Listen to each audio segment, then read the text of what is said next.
Okay, I want to wish everybody a Chodesh Tov, a good month. We have now entered the month of Cheshvan.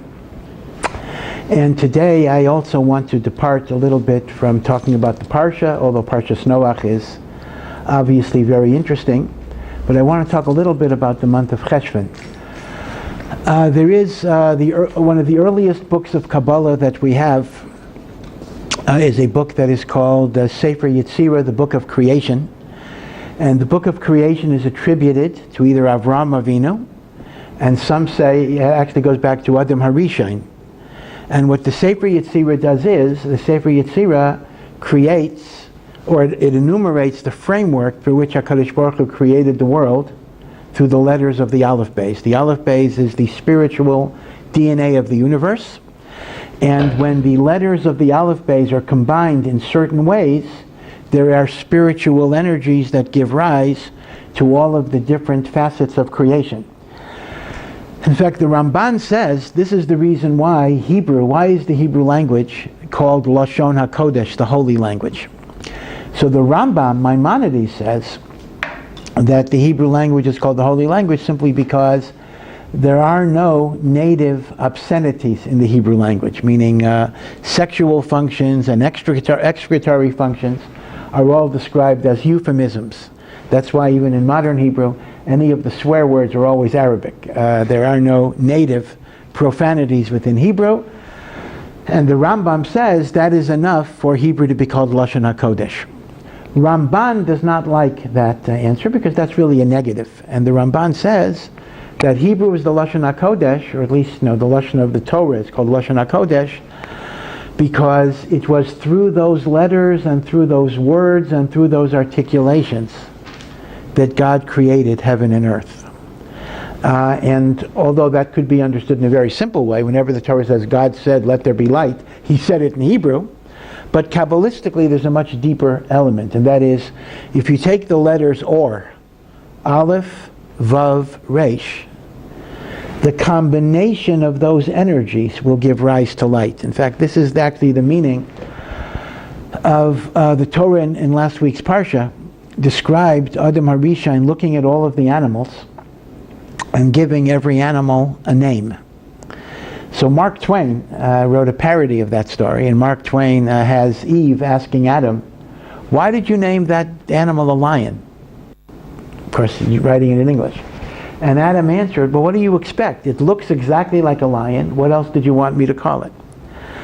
And Mark Twain, of course, was being humorous. But in fact, if you were to translate that into Hebrew, why did you call the Ari, or the Aryeh, an Aryeh or an Ari? The answer is exactly correct. Adam Harishon had X-ray vision. He looked at the spiritual DNA of every given animal. And indeed, a lion comes from the combination of the energy of the Aleph and the Resh and the Yud. Of course, we don't have a clear explanation. Aryeh versus Ari, that's a separate issue, but certainly the basic three letters, Aleph, Resh, Yud. And that's Lashon HaKodesh, because obviously, if a lion is called a lion, Lion is not intrinsic to the nature of this animal. But in Lashon HaKodesh it is. So every single thing that emerged in the universe comes from various combinations of the letters of the Aleph Beis. The order, the sequence, etc. Chazal tell us that there were Tanoim and Amoraim who would actually create a calf through the incantations of Sefer Yetzirah, which they would then proceed to shecht and eat for Shabbos. The famous stories of the Maharal and the Golem, which some say is not true, so historically we don't know if that happened, but the idea of the Golem is the ability of even a human being to use Sefer Yetzirah to create life. Now that life does not have a divine soul. The divine soul can only come from God, but it does have a biological soul, a biological animation. So a Golem is not a person, and we paskin a Golem cannot be counted for a minyan, etc. But a golem does have the biological and even some of the intellectual powers of a human being. Say again? A golem does not speak, right? So that's because the power of speech is connected to the divine, connected to the divine soul. Now, that's Sefer Yetzirah generally, and as I say, you can actually get it online. You can even get a translation. Rav Aryeh Kaplan translated Sefer Yetzirah, but it's not going to make a lot of sense to most of us. But Sefer Yetzirah has a number of things in it, and one of the things that it does is, for every single month of the year, it takes a letter of the Aleph Beis. Obviously, not every letter is used, and it connects it to a sense. Sight, hearing, smell, and the like. And there's a tziruf. Every month is a tziruf.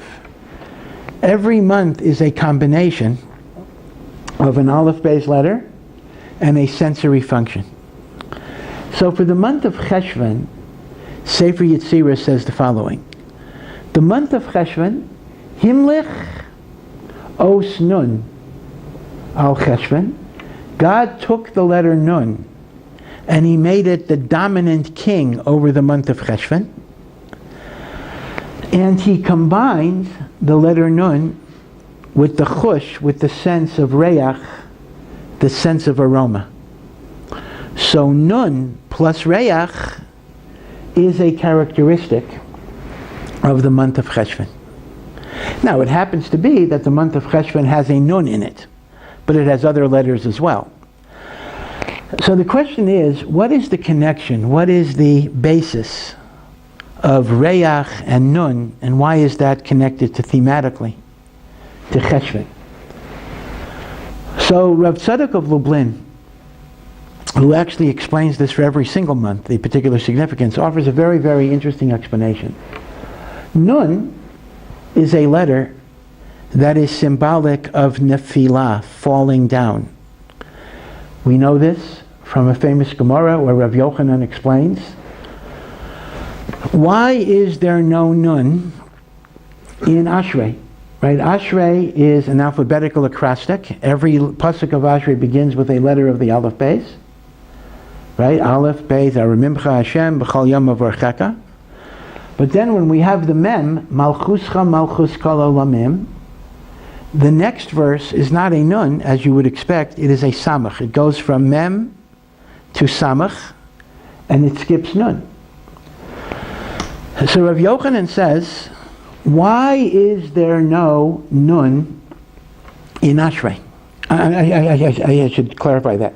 The letter Nun does appear in Ashrei, but why is there no pasuk that begins with the letter Nun in Ashrei? And Rav Yochanan explains, because the letter Nun connotes the downfall of the Jewish people, as it says in Amais, describing Golus and Chorban. Nafla, she shall fall, Loi Seisif Kum, she will not get up again. Besulat Yisrael, the Virgin of Israel. This is a devastating, ominous prophecy of Golus and Chorban. And it begins with the word Nafla, she will fall. So Nun is connected to Nefilah. David HaMelech did not want to begin a pasuk with any reference to Nefilah. And that is why the word Nefilah, or Noflim, only appears in the next verse, which is Samach, Somech Hashem L'chol HaNoflim. God supports all those who fall. So in that connection, we can say Nefilah, but we don't begin a pasuk with Nefilah.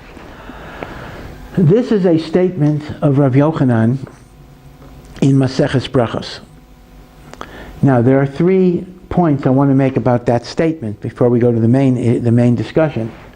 First of all, in the Dead Sea Scrolls, there are alternative versions of what we call the Masoretic text. The Masoretic text is our version of Tanakh.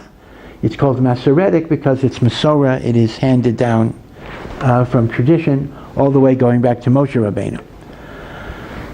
But in the time of the Second Temple, there were deviant sects that did not fully follow Rabbinic Judaism, and they produced a body of literature known today as the Dead Sea Scrolls that is still being studied and the like.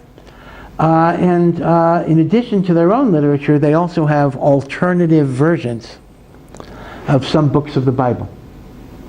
meaning 80% would be the same as the Masoretic text, but they have their deviations.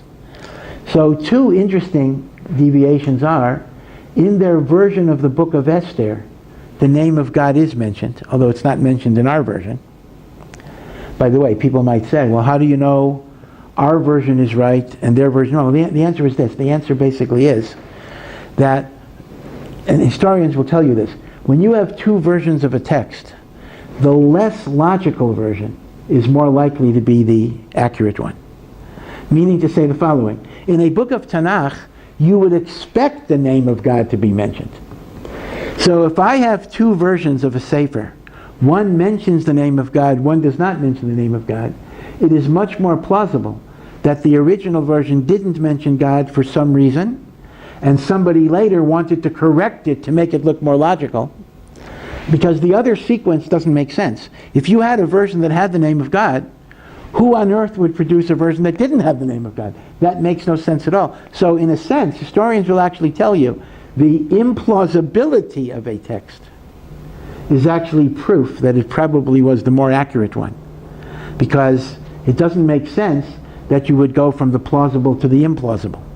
The other way, the implausible may have had a certain reason why it was that way. Be it as it may, that's one difference. Another difference is, in the Dead Sea Scroll version of the Psalms, there is a pasuk for Nun in Ashrei. Again, they tried to correct it to make things more consistent. Once again, the same argument. The very fact that we don't have a Nun is more proof of credibility. That's point number one I wanted to make about the Dead Sea Scrolls, Ashrei. Point number two is that Rav Yochanan's explanation is actually difficult for two different reasons. It's difficult because, number one, Ashrei is not the only Aleph Beis acrostic in the book of Tehillim. There are actually several Aleph Beis acrostics. And in those other acrostics, the letter Nun does appear. So to make the argument that you never want to start with Nun because of Nephila is inconsistent, number one, with many psukim in Tehillim that start with Nun, and number two, alphabetical acrostics that start with Nun.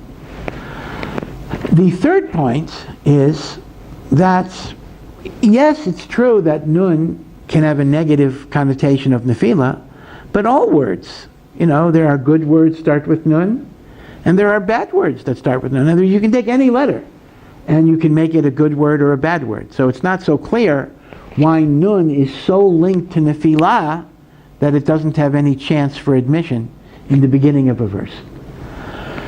Bein kach ubein kach, these are interesting questions, but the bottom line is that the Gemara itself does tell us that Nun is symbolic of Nephila, and because Nun is symbolic of Nephila, David HaMelech did not want to begin a pasuk of Ashrei with a negative connotation of Nephila. This is the Gemara in Brachos. So says Rav Tzadok, of all the months of the year, Cheshvan is the most likely to be the candidate for a Nephila, for a falling, for a spiritual loss. And the reason that's so is because we've just come off a month that is full of sacred moments, Rosh Hashanah, Yom Kippur, right? The tshuva, the introspection of Yomim Noraim, followed by the joy of Sukkot and Simchas Torah. And then we hit a month in which there's literally no Yomim Tovim. Now many people have know this, that the official name of the month of Cheshvan is MarCheshvan. Now, the real reason why it's called MarCheshvan is either because that was the name of this month in the Babylonian language, and indeed all of the Jewish months are connected to Babylonian names. And the second reason is Mar in biblical Hebrew means rain. Rain is called Mar. And therefore Cheshvan, of course, is the beginning of the rainy season, and we were zoche even today to have some rain.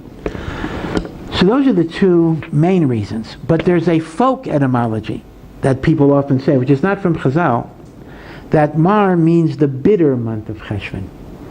The month of Cheshvan is very bitter because it is said to be the only month of the Jewish calendar that does not have any Yamim Tovim. There are no holiday celebrations in the month of Cheshvan. Now, the truth of the matter is, let's see if that's even true. So Cheshvan has no holidays. Okay, granted. Kislev has Hanukkah. Okay. Teves has the second half of Hanukkah because Hanukkah straddles Kislev and Teves. Shvat has Tu B'Shvat. All right, so you're counting Tu B'Shvat already as a holiday. You make a Seder, etc. Adar, of course, is Purim. Nisan is Pesach. Iyar, well, what do we have with Iyar? We have Pesach Sheni. That's right. We have Pesach Sheni, which we don't celebrate that much, but it is a festive opportunity for a second chance. We have Lag BaOmer, which is a day of celebration.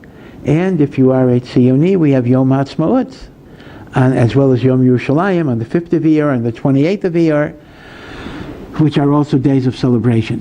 Sivan, we have, of course, the holiday of Shavuos. Now, Tammuz is a toughie, because the only commemorative event we commemorate in Tammuz is the 17th of Tammuz, which is a fast day, and that's when the Romans broke through the walls of Yerushalayim. That's the Chet HaEgel. But even then, we treat that as a Yom Tov because it's brought down in Chazal that all of the fast days that commemorate the Churban when Mashiach comes will be days of not just not fasting, but will be days of celebration and redemption, so we can count Shiva Zarba Tammuz as a Yom Tov. In the month of Av, we can say the same thing for Tisha B'Av, the day that Mashiach is born, and we also have the 15th of Av, which is treated as the happiest day of the Jewish calendar. All right, so far we've made a Yom Tov for everything. Then we get to the month of Elul, the last month of the year. Actually, there is no Yom Tov in Elul either. But nevertheless, Elul is so adjacent to the month of Tishrei that essentially we start Slichos, so we're connecting to Tishrei already in the month of Elul, so we treat the holidays of Tishrei as connected to Elul as well. But we come to Cheshvan. Cheshvan is bereft, and therefore it's MarCheshvan. It is a bitter month. And Rav Tzadok says that is connected to Nefila, because every person gains something, hopefully, from the Yamim Narayim. A certain inspiration, a certain simcha, a certain closeness to Hashem, a sense of tshuva, of renewal, of trying to make the new year better than the old year. Right? There's a great deal of motivation that lifts us up. But you're going on adrenaline for 3 weeks. And actually the whole month, really. I mean, except you have a week after Sukkot, which is maybe decompression, but for the first 3 weeks, all of it is Yom Tovim. And then all of a sudden you stop short. No holidays, no Yom Tovim. And a person often loses their inspiration. They lose all of the things that they built up in the season of Yomim Narayim. That's why Rav Tzadok says the Sefer Yetzirah connects the month of Cheshvan to the letter Nun. But how do you salvage that? So Rav Tzadok says you salvage that by taking the natural nefila that you would feel and you combine it with reyach. What's reyach? Reyach is aroma. What is the characteristic of smell? Smell is something that lingers even after the thing that generates the aroma is no longer here. Right? The person is wearing perfume or cologne. Even when they leave the room, the smell of the cologne lingers. You have a roast chicken or something, good food. The smell remains even when it's no longer here.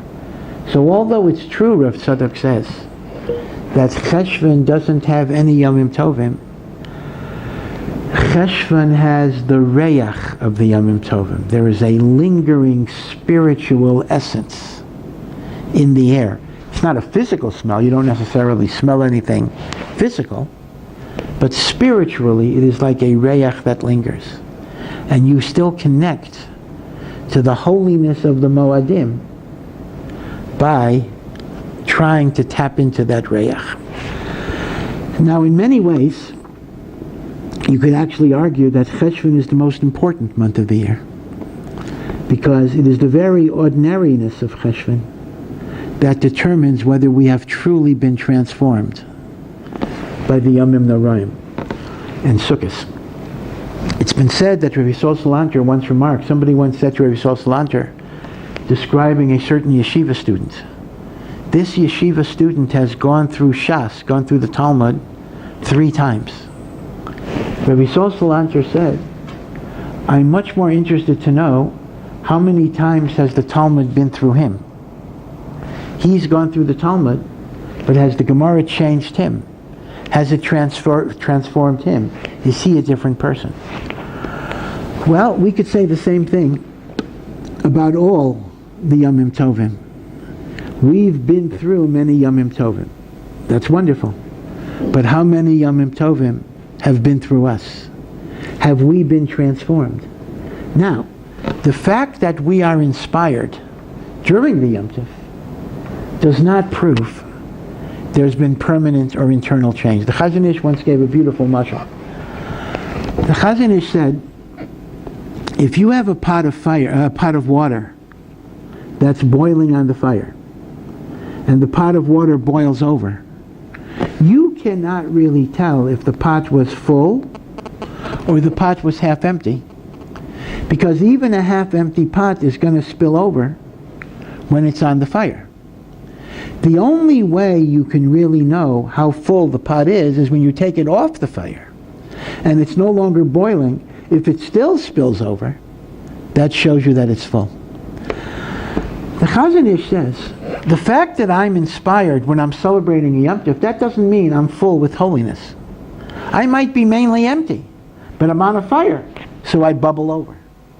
It's only when you're separated from those special moments in time can we actually see how full of Kedusha you really are. So in a sense, Cheshvan, which is ordinary life, we'll call it non-special life, is the litmus test to determine whether we've grown from the Yomim Noraim. It's an ephemeral, transient, emotional arousal that doesn't even mean anything in the long run. And therefore, in a sense, the message of the month of Cheshvan is to see God in the everyday and the mundane. And this is a very important idea, that the whole purpose of all holiness, peak experiences, whether it's Yom Kippur, whether it's Rosh Hashanah, whether it's every Shabbos, is not simply to feel close to God during the peak experience, but to rather take that holiness into the everyday, mundane aspect of your life and make the mundane special. We actually see this thought in the Yom Kippur Avodah. And we think we talked about the Yom Kippur service before Yom Kippur, but you'll recall that the Kohen Gadol has 2 uniforms that he wears. He goes back and forth between them. There is his standard uniform that contains gold thread that he wears during the year, and he even wears it on Yom Kippur when he's not in the Holy of Holies. But when he enters the Kodesh HaKadoshim, he takes off the gold uniform, because gold is reminiscent of the Chet Egel, the golden calf, and when he pleads for mercy on behalf of the Jewish people, we have a saying that's even entered modern Hebrew, but it's in the Gemara, Ein kategor nasa sanegor, that the prosecuting attorney cannot be a defense attorney. Now, it's not that, like people sometimes say, it's not right to remind God of my sin. God doesn't have to be reminded. God knows the sin before we remind him. But there's a certain arrogance, there's a certain hubris, a certain misplaced pride and chutzpah to plead for mercy while you're waving in front of the Ribbon Shalom evidence of your sin. One should have a sense of shame for those averos. And therefore, when the Kohen Gadol goes into the Kodesh HaKadoshim, he takes off the golden garments, and he only wears a pure white linen garment. And that is the basis for the minhag even today of wearing a kittel, and even women will often dress in white because they want to mimic the Kohen Gadol on Yom Kippur. Now, there is a halacha that whenever the Kohen Gadol changes from one set of garments to the other set of garments, he has to go to the mikveh. So the way the Yom Kippur Avodah works, without going over all of the stages, there are 5 stages. He starts off with gold, takes off the gold, goes to the mikveh, puts on the white, goes into the Holy of Holies, then takes off the white, puts on the gold, takes off the white, goes to the mikveh, puts on the gold, does some service outside of the Holy of Holies, then takes off the gold, goes to the mikveh, puts on the white, goes back into the Holy of Holies, takes off the white, goes to the mikveh, puts on the gold, and finishes up the service. In other words, he wears the gold garments 3 times, he wears the white garments 2 times, and he goes to the mikveh on Yom Kippur a total of 5 times. Now, what is the concept generally, even today, of going to the mikveh? One goes to the mikveh when you're preparing yourself for a holiness that is going to be more elevated than where you are now. So a woman goes to the mikveh because she's going to resume the holiness of intimacy with her husband. A ger goes to the mikveh, or a non-Jew goes to the mikveh because he's transitioning from being a non-Jew to the holier status of being a Jew. Even pots and pans go to the mikveh because they're being converted. A pot and pan undergoes a conversion process. They're being converted to the sanctity of a Jewish table where there's divrei Torah and brachos and chesed and achnasas orchim. So you immerse in the mikveh, and that's why many Hasidim will go to the mikveh every Erev Shabbos. And some will go every day before they daven. Because you're consecrating yourself, you're dedicating yourself to holiness. Now, if that's the paradigm of what mikveh represents, there's a certain problem here. I understand when the Kohen Gadol is going from gold to white, he is moving from regular temple service to going into the Holy of Holies. It's appropriate to go to the mikveh because he's being elevated to a much higher level. But when he leaves the Kodesh HaKadoshim and he takes off the white garments and he puts on the gold garments and he's going to do avodah that's of a lower sanctity, why would he go to the mikveh coming off the highest, holiest experience that a human being can have? So why is there I understand why there is immersion going from gold to white. But why would there be immersion? No, when you go from gold to white, you're about to enter the Kodesh HaKadoshim, so you go to the mikveh because of that elevation. But when you go from white to gold, you're leaving higher holiness, and you're going to a lower state of being. Why do you have to go to the mikveh? And the answer is, because indeed, leaving the Holy of Holies might even be holier than being in the Holy of Holies, because in the Holy of Holies, you've achieved the highest level of holiness and communion. And that's wonderful. But now there's even a greater challenge. Take that holiness into the everyday. And for that you need consecration, you need dedication. And that's what the month of Cheshvan is. The whole month of Tishrei is like the Kodesh HaKadoshim. And Cheshvan, I'm leaving the Kodesh HaKadoshim. I'm entering ordinary life. And for that I need consecration. Cheshvan is the great litmus test as to the whole meaning of the Yomim Noram. So the point basically is that Cheshvan doesn't have Yomim Tovim, it's Nefila, you got to connect to Reach. Right? That's Sefer Yetzirah. But in truth, the statement that Cheshvan does not have any special times is actually not totally accurate. Besides the fact that all of life is very special and beloved, and something we have to be grateful for. We say in the Amidah, Al Nisacha Shebechol Yom Imanu, because of the miracles that you have give us every single day. Besides that fact, we have, of course, even in the month of Cheshvan, we have the most precious holiness of all, and that is the holiness of Shabbos Kodesh.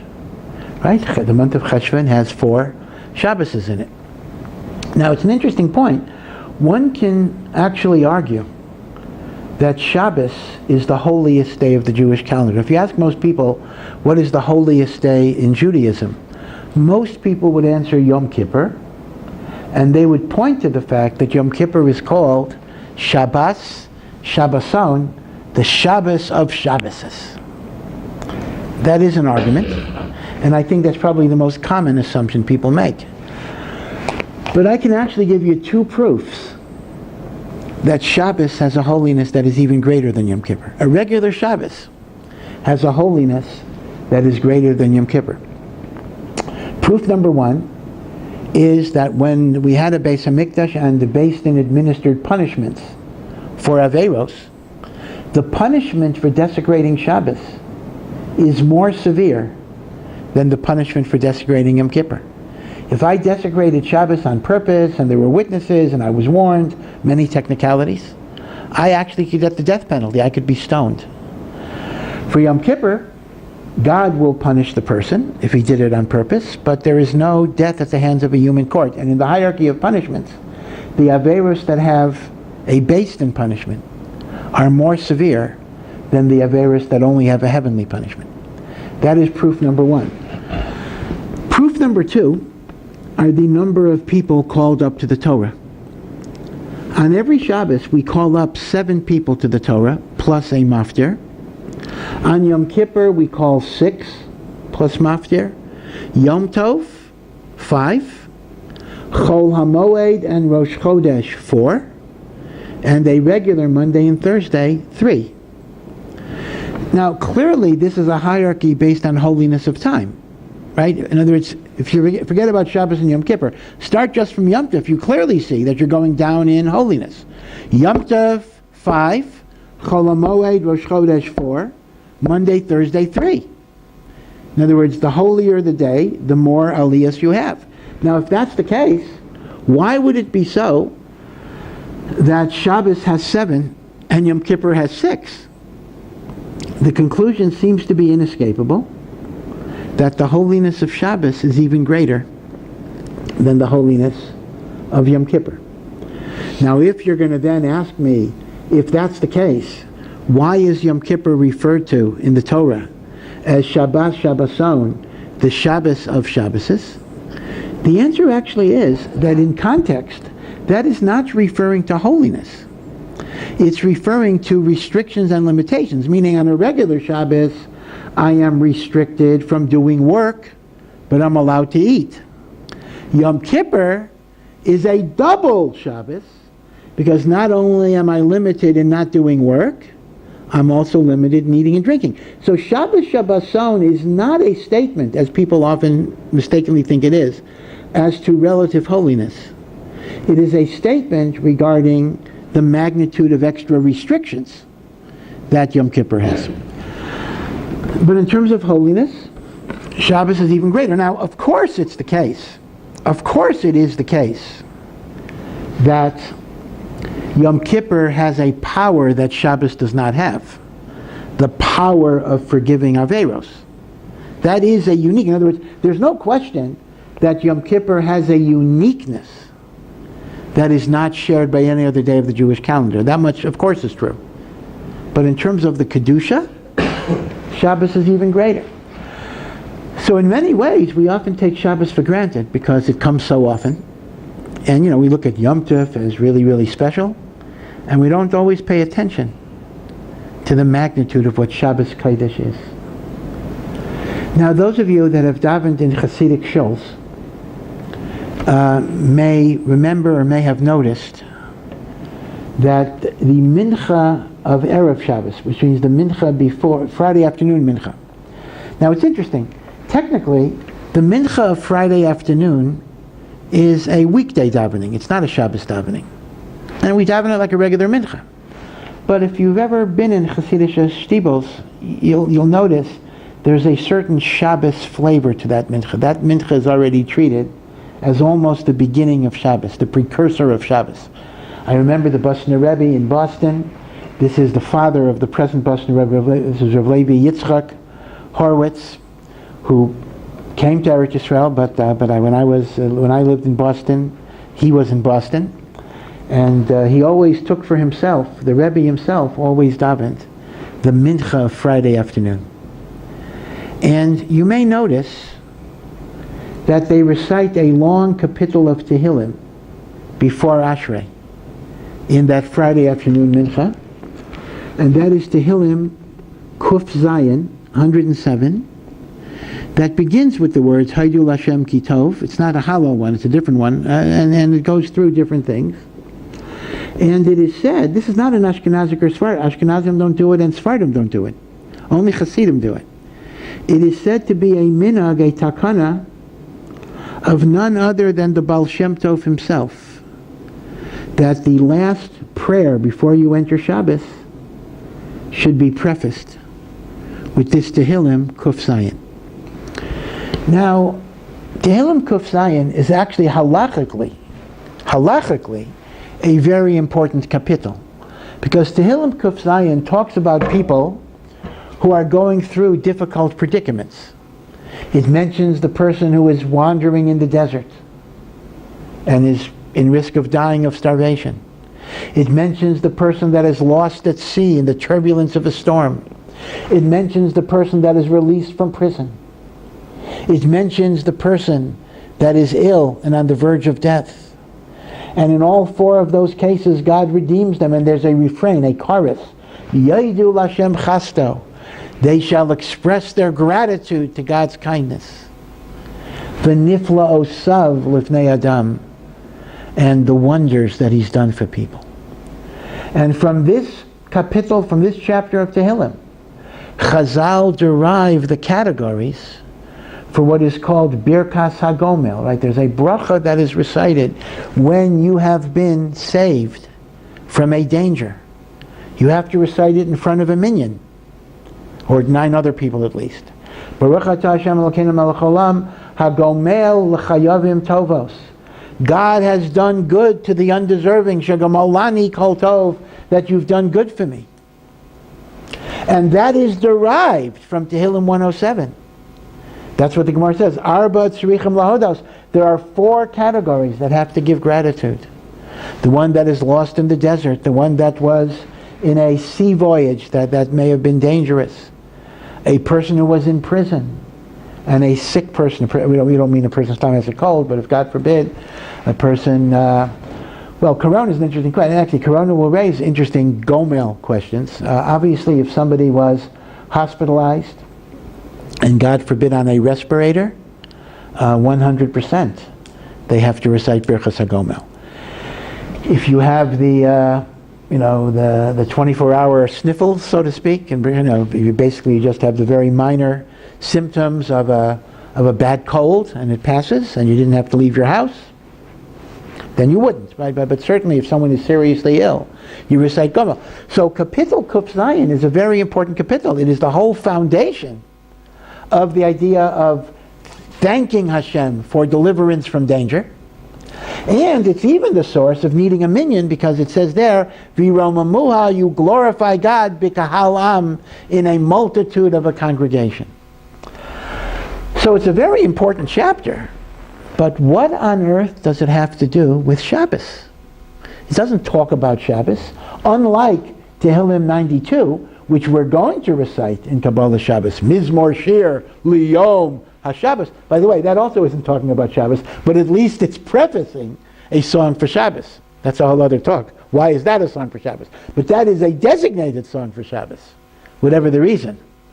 But Tehillim 107 doesn't mention Shabbos. The Baal Shem Tov simply said, let's say it before Mincha Friday afternoon. What is the thinking behind the Baal Shem Tov's takana? So this is something I want to suggest. I did not see it, and I can't say that for sure this is the Baal Shem Tov's kavana. But I think there may be a very beautiful and significant meaning in this psalm. Somebody once asked Rav Kook, the first great chief rabbi of Eretz Yisrael, before there was a state, how come there's so much machlokas in Israel? How come everybody's always fighting, everybody's always arguing? This is supposed to be a place of holiness, this is supposed to be a place of goodness. Why is there so much machlokas in Eretz Yisrael? And Rav Kook's answer was, how come there are so many sick people in a hospital? Hospital is supposed to get better. So, get better? Everybody's sick. The answer is, because they're sick, they came to the hospital to get better. Eretz Yisrael, Rav Kook said, is the same way. Eretz Yisrael will attract people who want to fight, want to argue, in the hope that the holiness of the land will eventually bring them to shalom, bring them to wholeness and holiness. Now, Rav Kook was nothing if not an optimist, and again, whether this is true or not true, I don't know. It depends on the situation. But this is what Rav Kook said. Rav Kook said, Eretz Yisrael is a hospital for the sick soul. And that's why you'll have a lot of sick souls here. You'll have a lot of sick souls here. Because this is the place where they can get cured. But they do get better, that's what you're saying. And they get better, that's what he's saying, they get better. Now, it may not be in the first generation, it may be a few generations down, but eventually. This was Rav Kook's vision. So, one might say the following extrapolation. The same way Eretz Yisrael is a hospital for the sick soul, bringing that soul back to health and vitality. One might say Shabbos in time has a similar function of potentially bringing wholeness and refuah to your soul. And the 4 people in danger that are identified in chapter 107 might actually refer, metaphorically, allegorically, to 4 different types of sicknesses of the soul, for which God redeems them by giving them the gift of Shabbos. And the Baal Shem Tov is connecting the 4 people who needed to be saved to the 4 types of people that Shabbos can save as a hospital of the neshama. So let's take it, it's not the same order, but I'm going to take the 4 in this order. Let's take first the one that is lost in sea, the one that is in danger of drowning in the ocean. We know that water often has positive connotations. The Torah is compared to water, etc. But we also know that water refers in a negative sense to hedonism and indulgence and taiva, right? That to drown yourself in the waters of the world is to live a life that's devoted to pleasure seeking, money, power, hedonism. And therefore, symbolically, the one that's drowning in the water is the person who is living a life of self-indulgent hedonism and excess. And as a result, no longer has spiritual aspirations. Right? He's dying. That's going to kill him.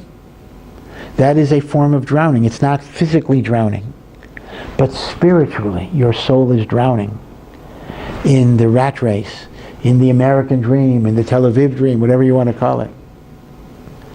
And Shabbos, with its reminder that at least one day a week you got to stop, just say no, allows you to refocus, withdraw, get away from the materialism, get away from the rat race.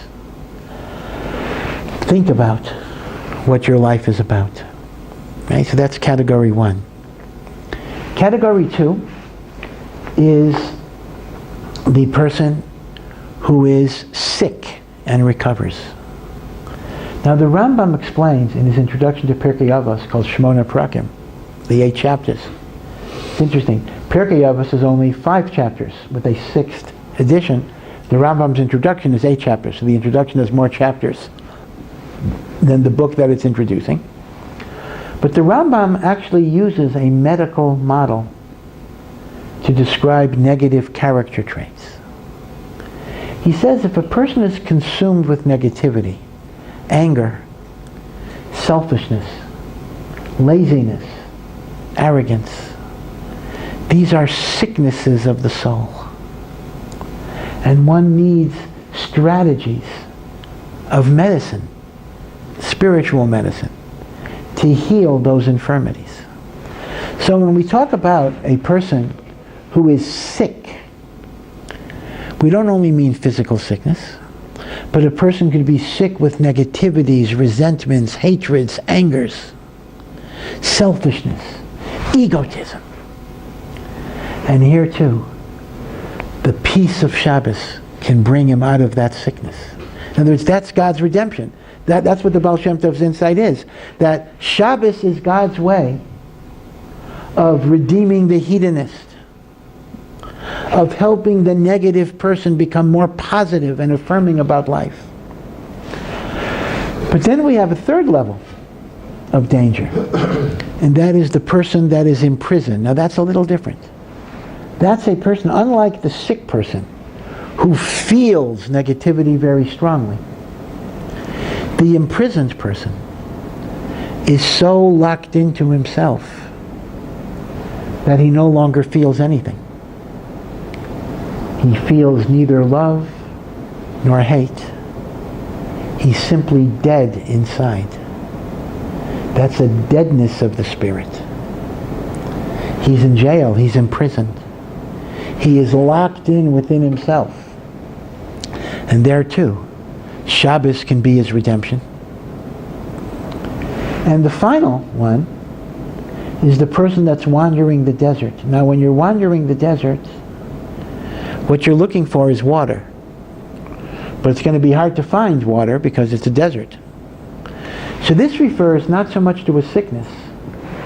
This refers to a spiritual seeker, a person who seeks spirituality. He's looking for meaning, he's looking for purpose, but he's going to the wrong places. He's going to the deserts, he's going to Buddhism, he's going to Christianity. He's looking. He's a seeker of wisdom. But he's not finding what he needs. And Shabbos will give him that water. So the brilliance of the Baal Shem Tov's insight is that although the literal meaning of the psalm is talking about people in actual danger, the one that is drowning in the water, the one that is sick and on the verge of death, the one that's in prison, and the one that's lost in the desert, they can represent different types of spiritual predicaments that people face. The hedonist, the one that is consumed with negativity, the one that is dead inside, and the one that is searching for truth, but has not yet been able to find it. For all of these, there is a port of call which will give a person redemption and salvation, and that is Shabbos. And that's why the Baal Shem Tov said, before we begin Shabbos, before we pray the last prayer, before we enter Shabbos, here is a call to all of the different sicknesses of the soul. Come and connect to Shabbos Kodesh, and your soul will be healed. You will be rejuvenated. You will find truth. That's a very powerful message. It's reminiscent in some ways, although it's a different message. You know, one of the most moving parts of the Yom Kippur service, which sometimes people just ignore, is right before Kol Nidre. Right before Kol Nidre, there's a declaration that the Chazan makes. It's in small letters in the Machzor. In assembly of the heavenly court and the earthly court, we hereby declare that we can pray with the sinners. Remember that line in the Machzor. Now, what is that referring to exactly? I mean, what do you mean with the sinners? Everybody's a sinner. I mean, we're doing tshuva. No, but the answer is there's a very specific halachic statement. This refers to people who were excommunicated. Now, we don't have that. We don't do that too much today. But, you know, in the olden days, a person who violated the significant norms of Judaism was excommunicated. He was put in Cherem. The great philosopher, Benedict Spinoza, Baruch Spinoza, who was, unfortunately a heretic, although he was a very, very brilliant person. He was excommunicated in Amsterdam. It was a very scary thing. They put out the lights. It was pitch dark, and they blew shofars. And he was excommunicated from the Jewish community. And a person who's excommunicated, you have to shun him. You can't even be within his 4 amos. I walk by that person, I got to have social, this is before Corona, I have to have social distancing. Not allowed to go to shul. But one day a year, we have to make the service available to everybody. Because if we're not willing to accept every Jew, then God's not going to accept us.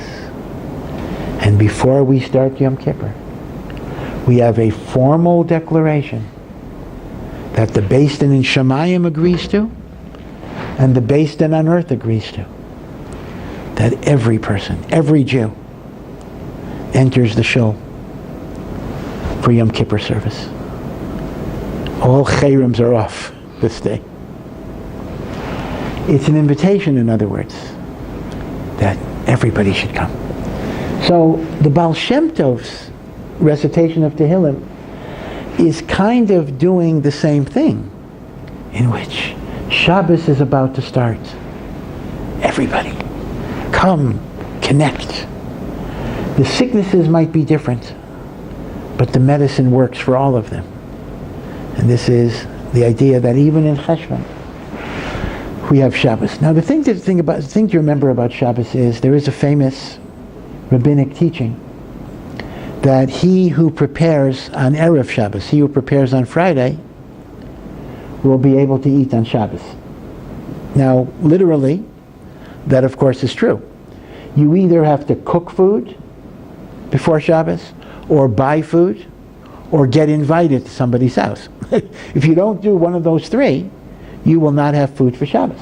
That's very, very true. But there's a deeper meaning as well. And that is, there's a spiritual food that your soul absorbs on Shabbos. That's the meaning of the idea that you have an extra soul, an extra capacity to connect to God. But that capacity is only a potentiality. It's not an actualization, except if we invest the time to make ourselves ready for that. So this is exactly the meaning of the statement. He who prepares on Erev Shabbos will be able to eat that spiritual soul food on Shabbos. So, one of the things you notice in Eretz Yisrael, and the truth of the matter is, this is not only among Charedim, this is among all segments of religious Judaism, and to some degree, even those who are not quite totally observant, is that you already have a sense of Shabbos approaching. Certainly Friday morning, and actually sometimes Thursday night. Meaning, in the United States, you often have a situation where we have to enter Shabbos like Clark Kent becoming Superman, or whatever it is. People get home 10 minutes before Shabbos. They either take a shower or don't take a shower, they change, etc. There was no time to think, no time to reflect, no time to meditate, no time to get ready. You just rush from the workday into Shabbos. Well, sometimes if that's the way it has to be, that's the way it has to be. Sometimes the circumstances are not within our control. But one has to understand that to truly gain what Shabbos represents, you need to prepare, to study, to learn, to meditate, that's why many people recite the Song of Songs, which is a love song of God's passionate relationship with us. Many people have the custom, they set their Shabbos table already Friday afternoon, and some even Thursday night. So the whole day they're contemplating Shabbos, and they don't have to go through the rush, which can create tension. But whichever way you do it, I think all of us have to realize how special and unique Shabbos is, what a gift it is, how it can transform our lives, and how ultimately it can transform our week as well. The truth of the matter is, every single day gets its spiritual influence from Shabbos. And it's amazing, this even reflects itself in a halacha. Do you know, we're supposed to recite Havdalah when Shabbos is over, and we recite it Saturday night. But if you missed Havdalah Saturday night, you can still recite it Sunday, Monday, and even Tuesday, until Tuesday night, which is already Wednesday. And the reason is, it is said that Sunday, Monday, Tuesday are living off the holiness of the Shabbos that has passed. Wednesday, Thursday, Friday, however, are no longer connected to the Shabbos that's passed, but they're getting the light of the Shabbos that is coming. So every single day gets the light of a Shabbos. Sunday, Monday, Tuesday, the light of the past Shabbos, which is why you can still make Havdalah, because you're connected to that old Shabbos. Wednesday, Thursday, Friday, the light of the new Shabbos. And that's what L'cha Dodi means, the famous song, that Shabbos is Makor HaBracha, that Shabbos is the source of all blessing that Hashem puts into the world, because of that holiness of Shabbos. So, B'Yezras Hashem, I hope all of us, of course I include myself, should be zocha to appreciate the great matana that Hashem has given us. And even in the month of Cheshvan, which is MarCheshvan, we still have the wonderful gift of Shabbos. So be well and have a good Shabbos. Okay.